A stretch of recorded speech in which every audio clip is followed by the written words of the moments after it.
السلام علیکم رحمۃ اللہ وبرکاتہ۔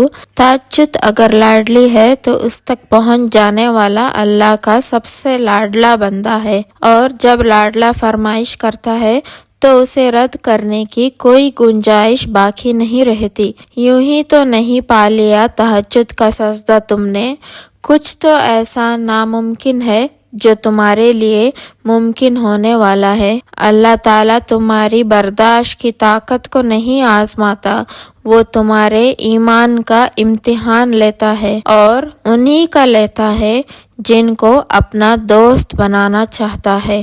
اللہ کو تمہاری برداشت کی ہوئی حد معلوم ہوئی ہے، اور اللہ کبھی تمہیں اس حد سے زیادہ غم نہیں دے گا۔ تمہیں لگتا ہے اب ہم تھک گئے ہیں، مگر تھکتا تمہارا ایمان نہیں، بس حوصلہ گھبرا جاتا ہے۔ جب اللہ کن کہتا ہے تو ناممکن ممکن بن جاتا ہے، اور دعائیں مقدر پر بھاری پڑ جاتے ہیں۔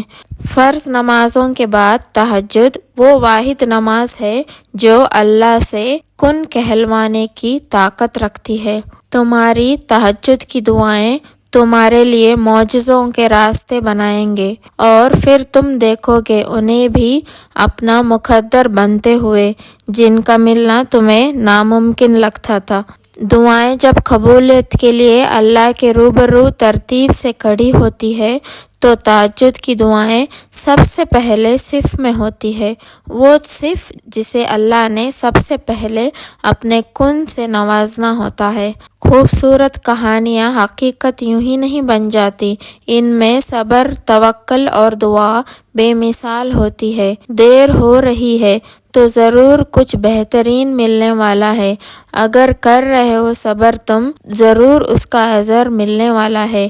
ہو کر مایوس تم اگر پھر سے جینے آئے ہو تو ضرور تمہیں اس کا سہارا ملنے والا ہے۔ تہجد بہت طاقتور عبادت ہے، کیونکہ ثواب یا گناہ کے خوف سے آ رہی تہجد تک انسان تب پہنچتا ہے جب ساری حسرتیں دل کا ساتھ چھوڑ دیتی ہے۔ پھر انسان یہ نہیں سوچتا کہ اتنا ثواب ملے گا یا اتنا گناہ ملے گا، تو بس انسان یہ سوچتا ہے کہ اللہ ملے گا، اللہ سے ملاقات ہوگی۔ تہجد اللہ کے طرف سے دعوت نامہ ہے۔ جب اللہ کو کسی سے ملاقات کرنی ہو اور بات کرنی ہو تو اسے تہجد کی لگن لگا دیتا ہے۔ جب یہ سارا جہاں خاموش ہوتا ہے، پھر رات کی تاریکی کے اس عالم میں خدا اپنے بندے سے ہم کلام ہوتا ہے، اور تب یوں محسوس ہوتا ہے جیسے شہرت کی حدوں کو توڑتے ہوئے وہ رب ہم میں سما گیا ہے، اور لہو میں عجیب سی محبت کیفیت دوڑنے لگتی ہے۔ پھر میرا رب فرماتا ہے، مانگ مجھ سے میرے بندے، تو نے جو مانگا میں نے دیا تجھے، مگر تب اللہ کے سوا کسی کی طلب ہی نہیں رہتی، اور پھر طلب اللہ کی ہو اور وہ نہ ملے، ایسا تو ممکن نہیں ہے۔ تمہارا تہجد تک آنا بھی ایک معجزہ ہے، جو دعا تمہیں تہجد تک لے آئی وہ بھی ایک معجزہ ہے، اور پتہ ہے تہجد میں جو تم مانگو گے وہ بھی اللہ معجزوں کے صورت میں سنائے گا، اور تم حیران رہ جاؤ گے، سب بدل جائے گا۔ تمہارا وقت، تمہارا آنے والا کل، تمہارا گزرا ہوا کل، تم کیا چاہتے ہو؟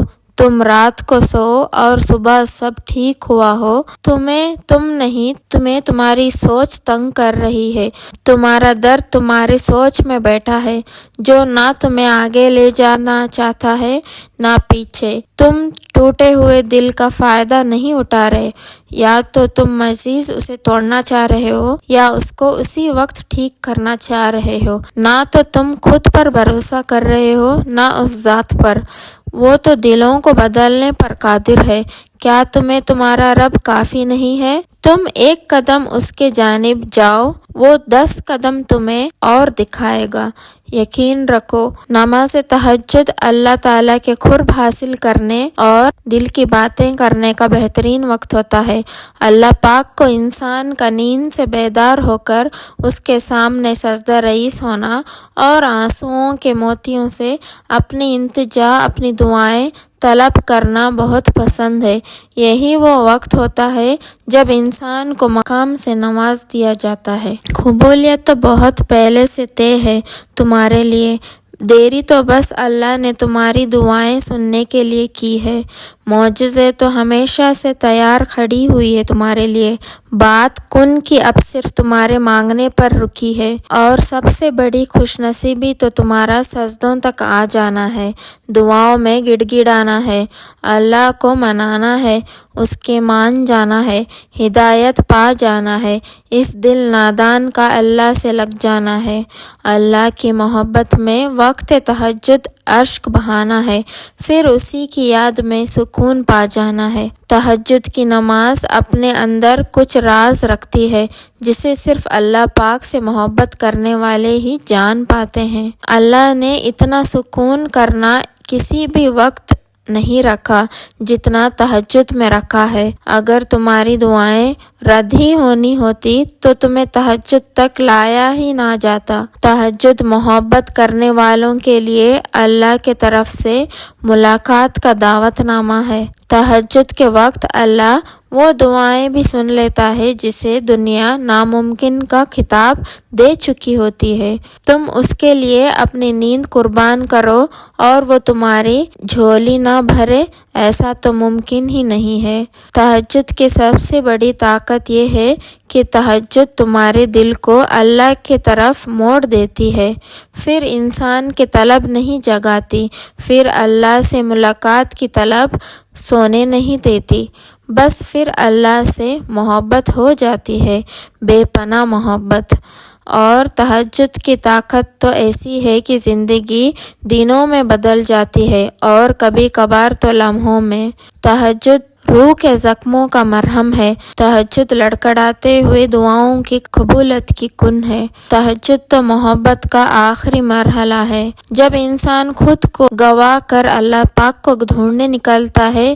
یہ وہ مرحلہ ہوتا ہے جہاں محبتوں کی تڑپ نہیں رہتی، بس محبت بنانے والے کی جستجو لگ جاتی ہے۔ بات یہ ہے کہ محبت تو سب کو مل جاتی ہے مگر تڑپ کسی کسی کو نصیب ہوتی ہے، اور جس کو یہ تڑپ نصیب ہو جاتی ہے اس کا نصیب اللہ بن جاتا ہے، بس پھر معاملہ کن کی حدوں سے بھی آگے نکل آتا ہے اور جو نہیں ہونا ہوتا وہ بھی ہو جاتا ہے۔ تہجد کی نماز کے لیے کسی عمر کی پابندی نہیں، جس کے کام رکے ہوئے ہوں، مشکلات میں ڈوبے ہوئے ہوں، سکون کی تلاش میں ہو اور اولاد کی پریشانی ہو، یہ وہ وقت ہے جب سب کی سنی جاتی ہے، بس نیند کی قربانی دینی ہوتی ہے اور اس رب کو راضی کرنے لگ جانا ہے۔ وہ بندے کے بہت قریب ہے اور قریب ہو کر وہ حاجات بھی سنتا ہے، بس عمل کرنا پڑتا ہے، قربانی دینی پڑتی ہے، پھر سب کچھ عطا ہو جاتا ہے۔ اور وہ جب وہ تمہاری دعاؤں پر راضی ہو جاتا ہے تو یہ نہیں دیکھتا کہ دنیا اس چیز پر مطمئن ہے یا نہیں، اور نہ اس کو اس بات کی کوئی فرق پڑتا ہے کہ اس دعا کی قبولیت میں کتنی رکاوٹیں ہیں۔ وہ جب ارادہ باندھ لیتا ہے تو ناممکن کی ساری حدیں اپنے آپ کھل جاتی ہے۔ تہجد کی دعائیں جب نصیب کے روبرو آ کر کھڑی ہو جاتی ہے تب کچھ بھی ناممکن نہیں رہتا۔ تہجد کا خاموش سجدہ اور زار زار بہتے ہوئے آنسو اللہ کبھی بھی ضائع نہیں کرتا۔ کس نے کہا کہ اللہ باتوں کا جواب نہیں دیتا؟ کس نے کہا کہ وہ ہماری طرف متوجہ نہیں ہوتا؟ کس نے کہا کہ وہ ہم سے دور ہے؟ کس نے کہا کہ وہ دعائیں پوری نہیں کرتا؟ وہ پاک ذات، اس نے وعدہ کیا ہے کہ وہ تمہیں دے گا، تم مانگ کر تو دیکھو۔ وہ آسمان کا نور ہے جو رات کے پچھلے پہر 7ویں آسمان تک آتا ہے اور کہتا ہے کوئی ہے مانگنے والا جسے میں دوں، کوئی ہے مجھ سے محبت کرنے والا تاکہ میں اس سے محبت کروں، کوئی ہے جس کی میں غم مٹا سکوں۔ جب سچی لگن لگ جاتی ہے نا تو نماز قضا کرنے والے تہجد ادا کرنے لگتے ہیں۔ تہجد تمہارے اور تمہارے اللہ کے درمیان ایک مقدس وقت ہے۔ تمہاری دعاؤں کی قبولیت کی آخری منزل ہے۔ تم تہجد میں اس کو مناتے رہو، اس کے حضور اشکوں کا دریا بہاتے رہو اور وہ تم سے محبت کی انتہا نہ کرے، ایسا تو ممکن ہی نہیں۔ حضور پاک صلی اللہ علیہ وآلہ وسلم کا ارشاد ہے، جب کبھی تم تہجد کے لیے کھڑے ہو جاؤ اور اگر رونا نہ آئے تو رونی شکل ہی بنا دو۔ جس کو رونا مل چکا ہو اسے تو پھر دیر ہی نہیں لگتی۔ وہ ذات اتنی شفیق ہے کہ آپ کو روتا دیکھ نہیں سکتا، بس پھر عطا ہی عطا ہو جاتی ہے، کن کا مقام حاصل ہو جاتا ہے۔ اس لیے یہ وہ خزانہ ہے کہ ساری زندگی کی محنتوں کا نتیجہ بنتا ہے۔ جب تم سکون کی تلاش میں در بدر بھٹک رہے ہوتے ہو نا، تب وہ رب تمہیں تمہاری زندگی میں سکون لوٹانے کے لیے تہجد کی راہ دکھاتا ہے۔ جو سکون تمہیں کہیں سے نہیں مل سکا اسے ایک دفعہ تہجد میں ڈھونڈ کر تو دیکھو، جو تمہیں اب تک نہیں ملا اسے تہجد میں مانگ کر تو دیکھو۔ تھوڑے رابطے سے بات نہیں بنی تو رابطہ بڑھا کر تو دیکھو۔ تو اللہ سے مانگو، بار بار مانگو، تب تک مانگتے رہو جب تک وہ اس چیز کو تمہارے جھولی میں رکھ نہیں دیتا یا تمہارا دل بدل نہیں دیتا۔ اگر آپ کو میری ویڈیو اچھی لگی تو پلیز لائک کر دینا، اور اگر آپ میرے چینل پر نئے ہیں تو ضرور سبسکرائب بھی کر دینا۔ پھر ملتے ہیں نیکسٹ ویڈیو میں، تب تک کے لیے السلام علیکم رحمۃ اللہ وبرکاتہ۔